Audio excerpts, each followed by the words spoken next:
భారతదేశానికి అత్యున్నతమైనటువంటి భారత రాజ్యాంగాన్ని అందించినటువంటి డాక్టర్ బిఆర్ అంబేద్కర్ పైన ఈ కేంద్రాన్ని పరిపాలిస్తున్నటువంటి బీజేపీ ఆర్ఎస్ఎస్ ప్రభుత్వము, దాని నాయకుడిగా ఉన్నటువంటి అమిత్ షా గారు అంబేద్కర్ పైన అనుచిత వ్యాఖ్యలు చేయడం అనేది జరిగింది.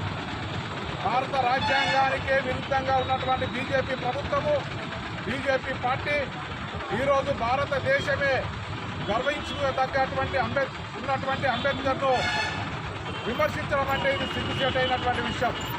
అదేవిధంగా భారతదేశంలో రాజ్యాంగం వద్దు, మనుధర్మ శాస్త్రమే ముద్దు అని కొనసాగుతున్నటువంటి బీజేపీ ప్రభుత్వము ఈరోజు అంబేద్కర్ పైన దాడి చేయడమే కాదు, భారత రాజ్యాంగం పైన, భారతదేశ ప్రజలపైన దాడి చేయడం అనేది జరుగుతుంది. వెంటనే అమిత్ షా నువ్వు రాజీనామా చేయాలి, ఒక్క నిమిషం కూడా నువ్వు పదవిలో కొనసాగడానికి అర్హత లేదని చెప్పి ఈ సందర్భంగా తెలియజేస్తున్నాం.